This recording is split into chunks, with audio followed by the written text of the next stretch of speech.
اعوذ باللہ من الشیطان الرجیم بسم اللہ الرحمن الرحیم۔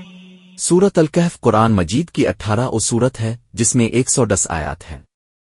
اس سورت میں 4 اہم واقعات بیان کیے گئے ہیں جنہیں مختلف آزمائشوں، فتنوں کے طور پر پیش کیا گیا ہے۔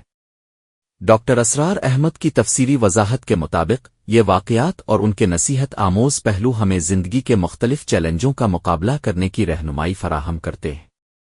پہلا واقعہ اصحاب الکہف آیات 9-26۔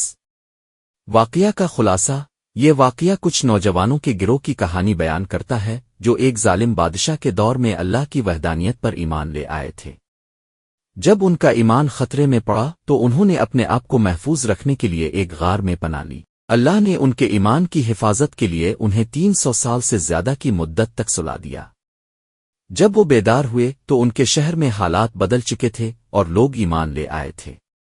ڈاکٹر اسرار احمد کے مطابق اصحاب الکہف کا واقعہ ایک بڑی آزمائش کی نشاندہی کرتا ہے، ایمان کا فتنہ۔ یہ واقعہ ہمیں سکھاتا ہے کہ ایمان کی حفاظت کے لیے اللہ تعالیٰ اپنے بندوں کی مدد کیسے کرتا ہے، حتیٰ کہ وہ قدرتی قوانین کو بھی معطل کر دیتا ہے۔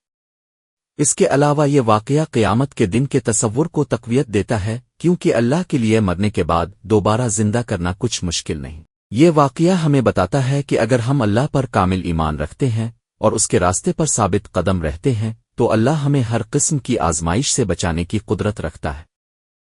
دوسرا واقعہ 2 باغوں والے شخص کا قصہ آیات 32-44۔ واقعہ کا خلاصہ: اس قصہ میں 2 آدمیوں کا ذکر ہے جن میں سے ایک کے پاس 2 بڑے اور خوبصورت باغات تھے جبکہ دوسرا غریب اور بے وسیلہ تھا۔ مالدار شخص اپنے باغات اور دولت پر غرور کرنے لگا اور اس نے اللہ کی قدرت کا انکار کیا۔ دوسرے شخص نے اسے اللہ کی نشانیوں کی یاد دہانی کروائی لیکن اس نے انکار کر دیا۔ اللہ نے اس کے باغات کو تباہ کر دیا اور وہ مایوس ہو گیا۔ ڈاکٹر اسرار احمد کے مطابق یہ واقعہ مال و دولت کے فتنے کی عکاسی کرتا ہے۔ مال اور دولت کی آزمائش انسان کو غرور اور تکبر کی راہ پر ڈال سکتی ہے اور وہ اللہ کو بھول جاتا ہے۔ یہ قصہ ہمیں بتاتا ہے کہ دنیا کی زندگی کی فانی دولت پر انحصار کرنا بے وقوفی ہے اور اصل کامیابی اللہ کی رضا میں ہے۔ یہ قصہ ہمیں سکھاتا ہے کہ ہمیں دنیاوی دولت پر فخر نہیں کرنا چاہیے بلکہ اللہ کی نعمتوں کا شکر ادا کرنا چاہیے اور اپنے اعمال کو اللہ کی رضا کے مطابق ڈھالنا چاہیے۔